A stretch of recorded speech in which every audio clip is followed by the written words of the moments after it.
do I have? Not saying I was suicidal, but I was getting to that point. You know what I'm saying? I was getting to the point where it was just like, what the fuck is the point? I don't see a change happening. I have 2 years left. What's the point? Hello YouTube, it's your girl Janae coming at you with another video. And as you can tell by the title, this video is going to be a very difficult video for me to make. I just hope that you guys are receptive and open to seeing what I have to say. So if you guys want to see what I have to say, go ahead and just keep on watching. Okay, first things first, I'm going to give you guys a disclaimer. Everything that I say in this video is my opinion. I'm not saying that this is how the Air Force is in general or these experiences will happen to you. I'm just sharing with you guys my experience and what happened with me, and basically just give you guys some advice if you are in my position or if you are just considering joining the military. So if you are new to my channel, hi again, my name is Janae. Welcome. I'm so happy that you stopped by and you came to my video. If you don't know me at all, I'll give you a little bit of background about me. My name is Janae, of course. I am 24 years old. I was in the Air Force for 4 years. I separated last month, which was April of 2019. And yeah, I separated just because my contract was over. I didn't get kicked out or anything like that. I just completed my contract and decided to move forward with my life. And that's pretty much it. Those who are returning, or if you've seen my videos before, hi, thank you guys for stopping by again. I really appreciate you as well. Let's just go ahead and get into the things that caused me to go ahead and say goodbye to the Air Force. So I have all of my notes on my phone, so if you see me looking down, that's why. Just because I didn't want to have this video be too long. It probably will be, but we'll see. I'm gonna be straight up with you guys and be completely honest. I knew about a year in that I didn't want to be in the Air Force for another contract or 20 years or anything like that. I knew after my 4 years I would be completely done. And it's because of the things that I'm gonna mention, but I just knew it. I just got the feeling. I just knew it wasn't for me, and that's okay. If the military is not for you, you're not a failure. There's nothing wrong with you. Some people can just do it and some people just can't. Like, it's just okay. So first things first, the reason why I decided to leave the Air Force was because I had different aspirations in life. And when I say that, I mean like I knew what career path I wanted to go on to, and the Air Force couldn't take me there. I'm just being straight up with y'all. Yes, the military has a lot of benefits. They do. There are a lot of experiences that you can have that you would not normally have in your city where you're from. The military can give you that opportunity. And I'm very aware of the benefits that I had and the benefits that I do have as a result of being a service member. I'm not saying that I regret joining the military. I'm not saying that I'm not grateful for anything. I'm just saying I just had different aspirations in life, and that's okay. If something doesn't work for you, it's okay. If a pair of shoes fit you, but you just don't like the way they look on your feet, it's okay to take them back. You don't have to keep it. So I kind of look at it like that. Like, the military is something you try out, and if it's not a fit for you or if it's not your style, it's okay to go. Okay, it's okay. So I just had different aspirations in life, and the Air Force wasn't taking me to where I wanted to go, and basically I was putting my dreams on hold for the military. I had a misconceived notion about the military because of what other people had told me and because of what recruiters told me. So to be straight up, I was honest with you guys in my education video. I'll leave that link down below. But yeah, it's not all what it's cracked up to be, y'all. The other thing that really bothered me was the fact that the Air Force, at least I can't speak for any other branch, the Air Force talks about playing the game. And playing the game is basically like going day to day, basically being fake. I'm just gonna be straight up with y'all. It's being fake. If you don't really care too much for someone, whether they're your subordinate or your superior, you gotta fake it. You gotta fake it till you make it. That's playing the game. And for me personally, not saying I'm a bitch to people or anything like that, but if I don't fuck with you, I don't want to have to like kiss your ass, you know what I'm saying? I'm okay with interacting with people I don't really care too much for, because that's being professional. There's a difference between being professional and being an ass kisser. I feel like the Air Force expects you to be an ass kisser, especially for those who don't really fuck with you, especially if they're in a higher ranking position. I feel like they kind of taunt you, because at least in my career field, being medical, they don't have much to do. Once you hit a certain rank, you're basically just a supervisor. Like, you're supervising operations. You're not really doing day-to-day operations. And they have too much time on their hands. Like, that's how I truly feel. So yeah, playing the game was something that I wasn't about to do. And no. The next thing is the notion that you should shut up and color, which kind of piggybacks off the last thing I said. Basically, that notion to shut up and color is that if someone who is higher ranking than you or your superior says that you need to do something and do it in this time, you just say shut up. You just shut up and color. You just say okay and you do what they say, whether or not it makes sense, whether or not you actually feel comfortable doing it, or if you feel like that's in your job description, you got to do it. Pretty much.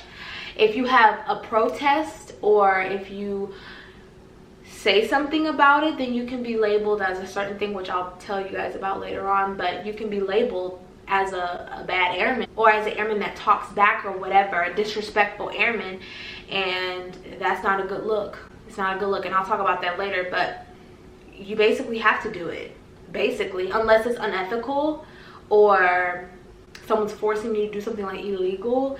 Other than that, like, it's called a lawful order, and if it's a lawful order, you have to do it. So the shut up and color notion, I don't like. The Air Force, when I joined, prided themselves on saying, like, if you have questions, ask them. The Air Force is all about open communication. People who are in leadership positions say that they have a quote-unquote open door policy, which means if you have a problem, a concern, questions, you can always step into their office and speak to them. That physical part is true. Yes, you can step into their office to speak to them, but what you think you're going to get a response for, you're probably not going to get that response that you're expecting, because of this shut up and color notion, and of this we don't do that here notion, and that's not how it goes notion. Yeah. If you're in the military and you've experienced this before, you know what I'm talking about. Like, you know, I feel like people say certain things just to save face and to say, okay, I checked that box, I said that. But when it comes time for them to actually, like, implement it, or to actually, like, you know, put actions to their words, they're not about that life. So whatever. I also didn't agree with the favoritism. I understand people have people that they vibe with. I understand that, you know, you have a connection with people. I had connections with people and not so much of a connection with other people. But when you're in a leadership position, it's very important to be professional, and I feel like where I was, some people in leadership just were not professional in their friendships. And when I say that, they would tell people like, hey, you guys need to be working, y'all don't need to be on your phones, this, that, and the third. But they have a conversation with you know, an NCO or someone who's in the unit for 4 hours about God knows what. So they're having a conversation in their office with the door closed. You know what I'm saying? So it's kind of like, okay, you want, you know, the worker bees to work all day and not have any human interaction whatsoever, and not take a fucking break like normal people do at regular jobs. They get 2 15-minute breaks and a 30-minute break typically if you work 8 hours. But no, you can't be on your phone at all. You can't do this, you can't do that. But you can be in your office for, you know, 2 to 4 hours having a conversation. It might be business, but you're still having a conversation with someone for 4 hours. You be on your phone watching videos. You be showing, you know, the unit videos. Like, you know what I'm saying? Like, get that shit out of here. But the favoritism thing, it just really was a problem for me. Like, it just was like, okay, like, it looks like we're back in high school. You're a high schooler just with a little bit of ranking. You can tell some people what to do. Like, that's the only difference. And I didn't like that. I didn't like that at all. That was just something that, like, really turned me off. Another thing is that, you know, my traumatic experiences that I had in the Air Force caused me to develop anxiety and depression. And it's crazy for me to say that, but it's true. And a lot of people, you know, they're like, you're in the Air Force, like, it's not that hard, y'all don't do anything, blah blah blah. You know, my job day to day, cake, easy peasy. It's very easy. It's not a difficult task. You know, sometimes the workload can kind of be a lot, but the actual task that we have to do for my job, it's not hard at all. Like, it's very, very much so doable. It's the people that you work with, and it's the work environment. If your work environment is toxic or if it's unhealthy, it causes issues within yourself mentally, you know what I'm saying, emotionally.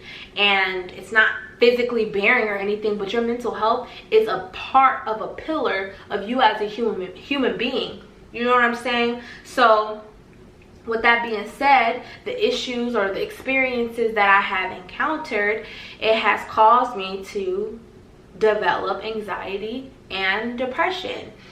And I didn't really realize it until I was going through my divorce, and I just realized how, like, I just never wanted to go to work. I didn't want to get out of bed. I noticed that on the weekends I would drink, and it would just be to numb the pain and, you know, to forget about what happened during the week and kind of recharge to get settled for the next week. And that's sad, y'all. It's really sad. I feel like if you work someplace, you should at least enjoy it a little bit, to where you're like, okay, like, I'm down to go to work, versus dreading putting on your uniform, or dreading putting on clothes to go to work, or just getting out of bed to, you know, brush your teeth or whatever. My energy felt depleted. Like, I just felt empty. So that's something else that made me say, okay, like, I need to go. Not saying this is like this anywhere, but my experience was, whenever I made a mistake, or if I made a mistake, I felt like it was held against me in more ways than one. And when I say that, I mean, like, you know, people, there's a saying or something like that saying that, you know, you can do 50 amazing things, but one thing can just completely change someone's mind about you. And that's fucked up to me, because we all make mistakes. We all make mistakes. We all do things that we're not proud of. We all have to mature. We all have to learn. We all have to grow. As I grew older in the Air Force, I felt like I was punished, like crucified, for things that could have just been settled with a conversation. You know what I'm saying? Could have just been settled with a warning, which is typically how the progressive discipline goes. It's levels to the shit, unless it's like, okay, this is something very serious that needs to be addressed, like drinking, like you get a DUI, you're drinking and driving, like that's a problem. You assaulted someone, that's a problem. But it's like, other things can be talked through to a certain extent, you feel me? And I feel like the things that I did, which really didn't deserve the degree of discipline that, you know, was given, I just felt like, you know, I was being, you know, crucified for my mistakes. And instead of trying to teach me, you know, these people in positions of power trying to teach me, I just felt like they just kept trying to knock me down and try and get me out, or to break me. And it worked. Like, they broke me. I was going through a divorce at the time. It was just so many things going on in my life in general that, like, you know, affected me. And then it was like, you know, home life is fucked up, work life is fucked up, so what do I have? Not saying I was suicidal, but I was getting to that point, you know what I'm saying? I was getting to the point where it was just like, what the fuck is the point? I don't see a change happening. I have 2 years left. What's the point? You know what I'm saying? So that was another thing that I was like, you know, I've never had these thoughts before. I've never felt like this before. This isn't for me. This just isn't for me. Another thing that I really did not enjoy, and I'm not gonna tell you guys every single freaking thing, but like, these are like the main things. I really did not enjoy the lies that were being told to me from people who are in the military, from people who retired from the military, from people who are recruiters. And I'm not saying they lied on purpose. They probably just shared their personal experiences. But the way that the Air Force is now, I can't speak for any other branch, but the way that the Air Force is now, people talk about traveling and you know, moving and PCSing, and just give it another, like, give the Air Force a chance. You need to see at least 2 bases to make your decision. I was at the same base for almost 4 years. So I was at the same base for over 3 years, and most people that I knew at my base, they were there from at least 5 to 8 years before they got orders. The only time I've seen people get out of this area was, 1, they ended up going to the Guard or Reserve. 2, their spouse got orders and that's how they left. 3, they made a specific rank and got orders to like kind of like a short tour deployment, and that's how they got out. And you have to be a certain rank, which is like an E5 or above, you know, so that means you at least have to be at that base for at least 4 to 5 years before you make that rank, depending on how fast you make it. And it's just like, you know, I thought, you know, every 2 years or so you can travel because you're eligible to move 12 months after you get to your first base to go overseas, and then you have to be at your first base or your base for at least 2 years to go stateside, like anywhere in the United States. So I thought, okay, I'm gonna be traveling, you know, I'm gonna be seeing the world. No, depending on your job and depending on your rank, it might be a possibility. It might be a possibility, but no, that's a unrealistic expectation that I had, but it was told to me by those who were in or recruiters. And you don't know, you're not in. You're very naive, you're very gullible, and I'm just here to tell y'all that that's not the truth. Like, yes, you can get orders, you can move. It is a thing, like it happens. Will it happen often? No. Depending on your job, depending on your rank, it's a possibility within your contract, which is between 4 to 6 years, you could possibly see 2 bases in that time. Typically, no. Typically, no. Especially for medical jobs. I really only can speak for medical jobs and my job specifically, but yeah, that's that. And last but not least, y'all, I no longer had the enjoyment of being a service member. And it sucks because I started my channel out making videos about me joining the military, and I was never consistent because once I got to my base and I saw how things were and I saw the way that the Air Force is moving, I just was like, I can't really talk about this. Like, I made my video about BMT about a year after I got out of basic. I made a video about my divorce, but that's personal. I haven't really made many videos about the military. I made the education one because everyone needs to know about that. But as far as like actually like talking about operations and how much I love it, and I really didn't make many videos about that because I can't lie and say like I love this job, like I love this, I love that, when I don't. Granted, I love the people that I met, I love the opportunity that I had, I love, you know, the experiences that I gained, positive and negative.